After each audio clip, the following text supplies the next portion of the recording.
What's going on YouTube? Tyson here, and today we're going to go through my complete video making process as well as give you some quick tips to make better YouTube videos for your channels. So stick around. Welcome back everyone. So as I was saying, today we're going to go through my complete video making process, and while we kind of go through it and dive deep into the little pieces, we're going to give you some quick tips to make better YouTube videos for your YouTube channels. The cool thing about this video today is that the idea was brought up by a chat I was having with one of my viewers. She's interested in making her own YouTube channel and wanted to know about the process of video editing, how long it takes, and all the things, you know? So I thought, what better way than to make a video about it? This is quite the lengthy process, but I think I can get it done in about 10 steps. If any of you have any questions or comments or want to know how something works, leave them down in the comments below. Give me a thumbs up if you like what I'm doing, and press the subscribe button and the little bell icon if you want notifications for my future videos. And if you stick around to the end of this video, I'm going to throw in a bonus tip for how to get views on your videos that you publish super fast. I'm talking like instantly. So let's get into it. So the first thing I do, before anything, is to research your topic. I get it. Maybe that goes without saying. But then again, it wouldn't be a complete video making process if I left it out. So the first thing you gotta do is get out there and research your topic. If you have something you wanna talk about, you know, get on YouTube, get on Facebook, get on Google, get some information about the topic. One of the cool ideas is to get on Facebook, or, you know, even get down in the comments below and get help from the community. Not only will this build a relationship with your viewers, but if you're doing it via Facebook, it might bring other viewers to your channel. So the second part of this step is the keyword research. Now for this, you want to go out and download TubeBuddy. I'll link it down in the description below, but TubeBuddy is going to be your best friend when it comes to trying to get views for your videos. So TubeBuddy is a lot of things, but in this case, we're going to use the keyword planner function. So why don't we jump over to TubeBuddy so I can kind of give you an example of what I mean. All right, so once you download the TubeBuddy extension, you can go to any page and click this little icon, and it'll open up TubeBuddy and kind of show you what's available. There are a ton of tools that you can use to make your YouTube better, but in this case, we're going to use the Keyword Explorer. So the Keyword Explorer essentially lets you explore keywords that you possibly want to make videos on. In this case, we're going to try vegan mushroom risotto. So according to TubeBuddy, trying to make a video on vegan mushroom risotto may not be a good idea, but it does provide you with some related keywords to try to see if you get better scores. And in this case, vegan mushroom risotto rice cooker would be a good keyword to focus when trying to make a video on this topic. Okay, so as you can see, TubeBuddy is a vital resource when it comes to keyword planning and trying to make sure your videos will get views. If that's not really what you're concerned about, don't worry about it so much, but in this case, I am, so I use it pretty religiously. Okay, so the next step, we've got our research done, we've got our keyword research, we know what we're targeting. I say it in all my videos, but you want to outline what you're going to say. This will create a good flow to your videos and give you some ordered thoughts, as well as cuts down on rambling. I know I'm kind of a promoter for rambling, but you can say anything you want, but if you don't have a point to come back to, then you're just rambling and you're gonna lose viewers. So this is kind of the step where we really get into it. You gotta get out to the kitchen, make some coffee, come back because you're gonna start shooting some video. Please, before you start shooting the full video, test your equipment. Do a short, quick clip and then import it to your computer so that you can test your video and make sure it looks good, sounds good, all the things. So the other day while I was recording the how long video, I had gotten all the shooting done in the morning, but later in the afternoon while I was making dinner, I thought about something that I wanted to include. So I turned down the stove really low and I ran in here and I turned everything on and shot that video. The problem with that is later I came back while I was editing and my whole face was orange. The whole background was orange because I have a west-facing window and I had sun everywhere. It was a nightmare. Plus, I had forgotten that the fan was on, so I had a lovely buzzing in the background. The shot was too good, so I couldn't really do it over, but one quick tip to make better YouTube videos here is to try to get it done in one go. Test your video. It only takes a second and you'll thank me later. The last thing to do while you're in this step is to shoot your screen caps. Now, you're kind of in a performance mode. You're kind of in this mindset where you're used to talking to the camera and saying things. So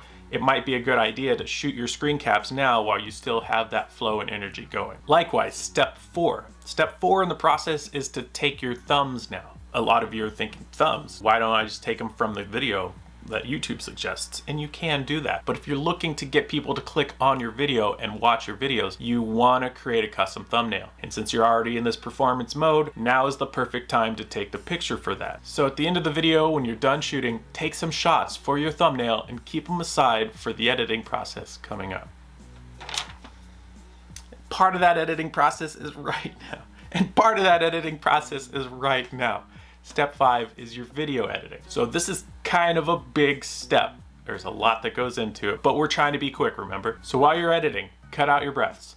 Nobody wants to see you breathe, and it's actually a chance for your viewer to kind of lose focus and leave your video. So make sure you cut out your breaths. In this part, you can of course rearrange your video clips, but if you're gonna do that, make sure they fit really well. You, for one thing, don't want to be jumping around everywhere, but you also don't want your voice or your words to kind of be funny when you cut through. A quick tip for making better videos right here is to mark everything. So anytime I go through a break or a transition, I'll put a little marker in DaVinci, or I'll put some kind of title screen to delineate, hey, this is a break in the action. So when you're coming back to that later, it'll be easier to find, it'll save you some time. If you didn't shoot your screen caps before, now's a good time to do it because you'll know how much time you have to get them done. Also within the step, you have to work with your sound and make sure all your sound is regulated the same way and normalized. One thing that I'm slowly learning to do here that's maybe a little bit above and beyond is to color grade your footage. Now, color grading isn't 100% necessary, but it will give your videos a professional look, and I think the viewers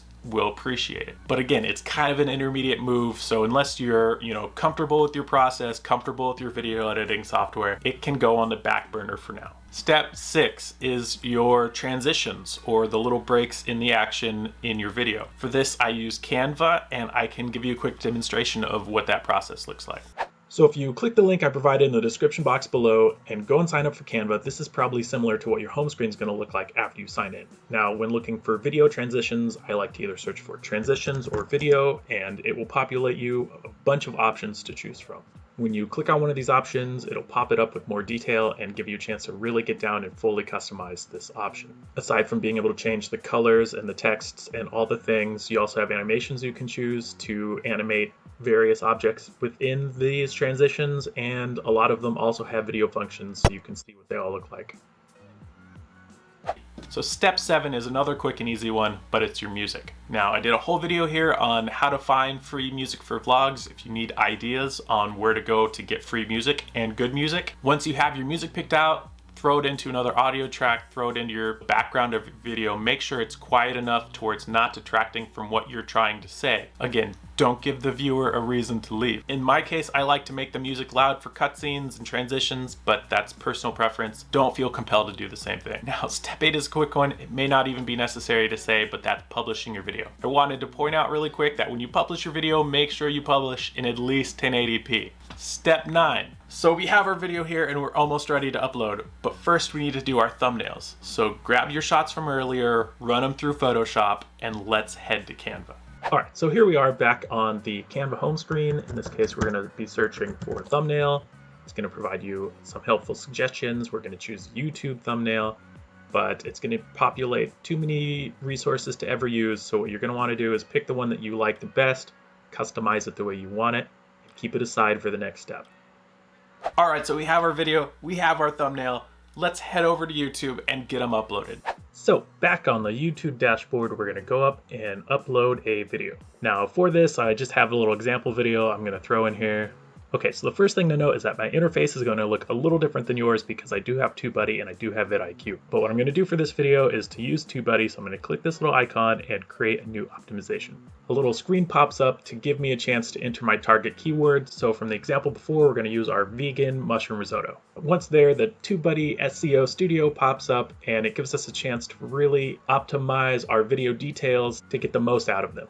And it's gonna populate the TubeBuddy SEO score over here. Right now we're at 57% because we've gotten some things done on the checklist, but not all things. But for the purpose of this video, we're just gonna move on. Next is our tags. This is where we can fill in all our relevant tags according to the video. Okay, so here we are with a list of keywords. Once again, we're only at 62% because we haven't matched all the tips that TubeBuddy gives us, but we're just gonna keep moving on. Step 3 is where you can upload your thumbnail. Again, TubeBuddy gives you some helpful tips for the best practices. And step 4 is where you apply this to the video. All right, so once you click to apply to the video, TubeBuddy will automatically apply all these settings to the video. The only thing you're really gonna wanna do is say that no, it's not made for kids. And one other quick thing to do is to come down to your recommended tags. TubeBuddy will give you a list of recommended tags based on your keywords, and it's a good idea to populate with a few of these just in case. Okay, so with some of those tags added, we're gonna click next and go to the video elements tab.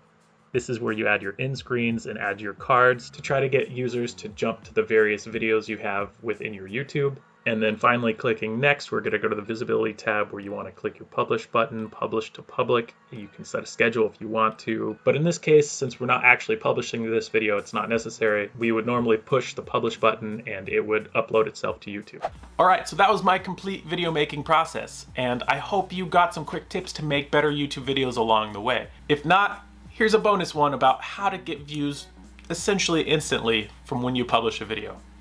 Share it.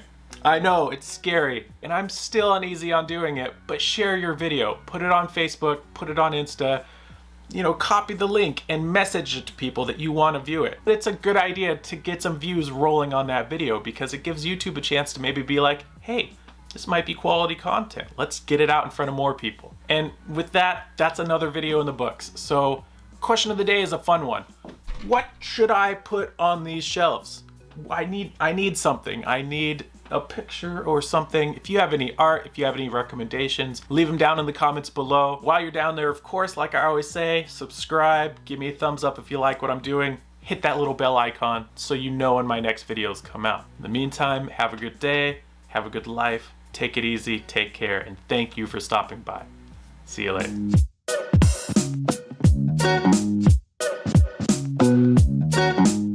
What's going on, Tyson? Oh my God.